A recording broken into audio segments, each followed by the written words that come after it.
There's a mass delusion amongst audio engineers that your gear and skill at mixing are the limiting factors in how good a recording can sound. People correlate Neumann microphones, Neve consoles, and celebrity mix engineers with the most famous artists in the world. People also correlate Behringer and nobody engineers to nobody bands that sell no records and play pub gigs to 3 people and a dog. But correlation is not causation. People think band, microphones, preamps, mixing consoles, outboard gear, engineer skill. They think this stuff is where the sound of the record comes from. Well, if that was true, how do you explain this?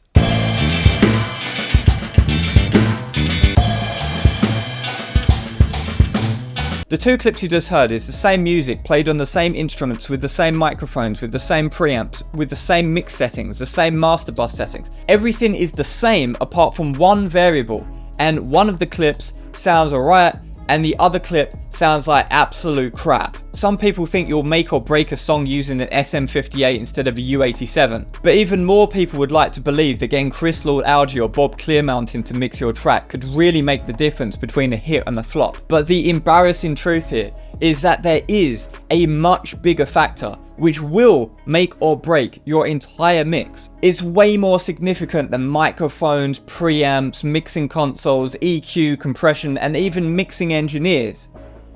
It's technique. Technique has a bigger impact on the sound of a recording than all of the recording chain downstream of it. And no, I'm not talking about what the musicians are playing musically. It's obvious that a good song is a good song regardless. I'm not talking about the notes, the timing, the lyrics, the production. I'm just talking about the technical performative aspects that can be coached by an experienced recording engineer. The differences are so large that debating about Behringer versus Neumann is completely meaningless if you don't get this right. And you don't need expensive microphones and a great sounding room to hear this. You can hear it quite clearly in a big reverberant room recorded on a cheap drum kit with cymbals that sound like they came from Toys R Us, with a single SM58 with a dented grill used as an overhead mic.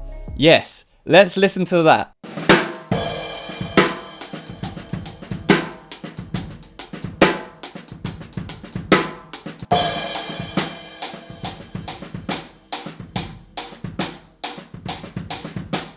Now, of course, the correct answer is that A sounds better than B. I'm assuming you agree with that. Now, everything's the same instruments, of course, the same mics. I'm not processing, this is just the raw audio that we're listening to. And we hear a big difference. In clip A, I'm doing a molar stroke on the accent of the snare. And in clip B, I'm leaning into the hi-hat a bit more than I ought to. And that's very common, especially among amateur rock drummers. But you might think a really skilled mix engineer can just mix clip B to sound like clip A.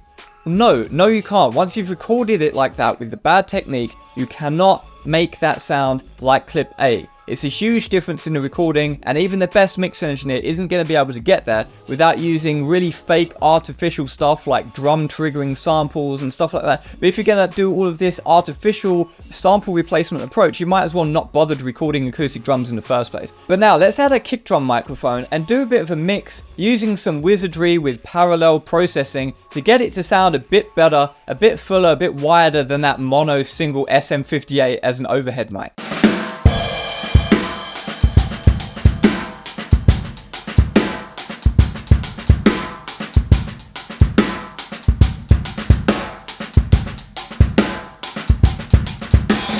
But now, keeping everything completely identical, all of the mix settings, everything that's identical, I'm going to play with Technique B and we'll see how that sounds.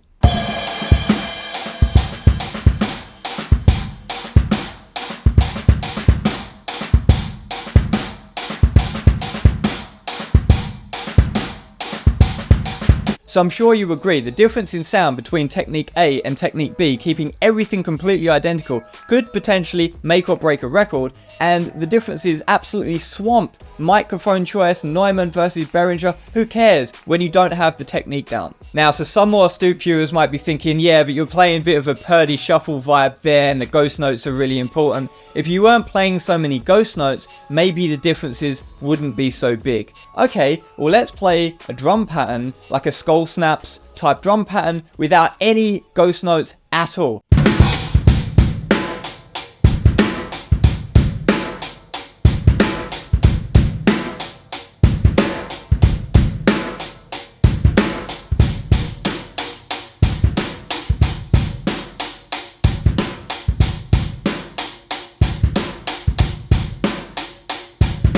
So there you go, with or without ghost notes, good technique really made a massive difference, and that could make or break the sound of a record just based on that alone. Nothing to do with the mix or microphones or anything else, just the technique. But you might be thinking, well, that's just drums. Maybe drums are some sort of special instrument that require good technique and everything else is sort of less important.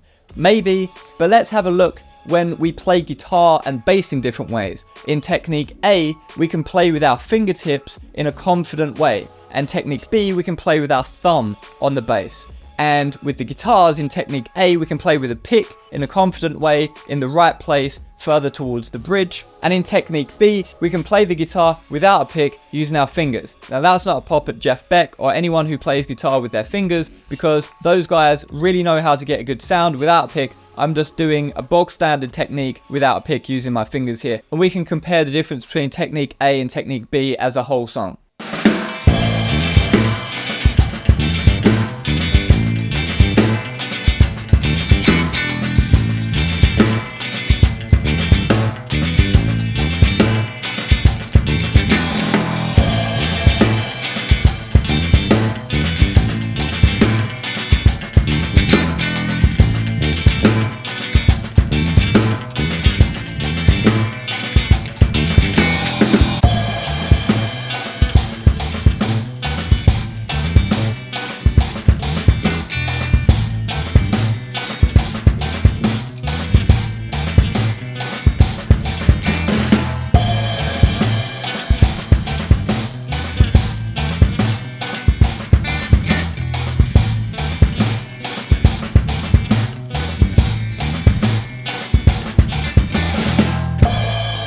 So as you can hear, technique A sounds like a song and technique B sounds like absolute crap. We can repeat it again with a different song so you can hear it when applied to a different style of music.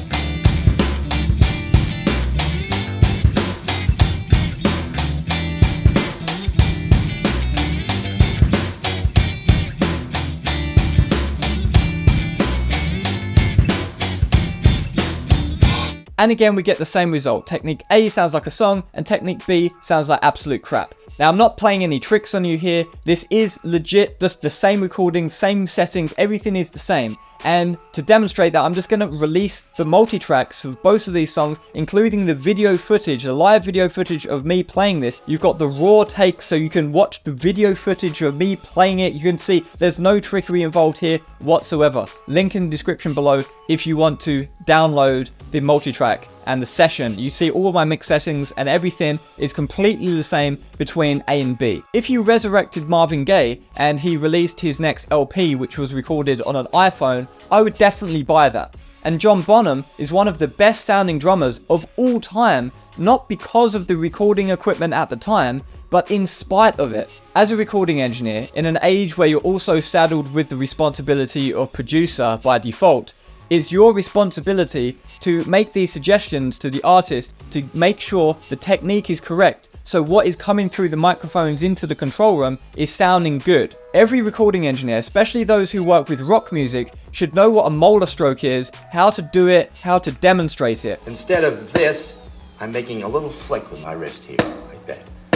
Imagine you've got heavy crankcase grease on the tips of these fingers, and you're gonna shake it off at the ground. When you get sent a great sounding multi-track featuring musicians who can play really well with great technique, recording in a great studio, you just push up the faders and the thing mixes itself. There's almost no skill involved in that. But with these local mix engineers mixing local bands with bad technique recorded in crappy sounding rooms, it's an uphill battle. It's really, really difficult. So ironically, the celebrity mix engineers are playing on easy mode and the local mix engineers are playing on expert mode. It's kind of unfair, but much of the audio industry is rigged anyway. But just remember the age-old saying, you can't polish a turd. If you haven't seen this video, definitely check it out.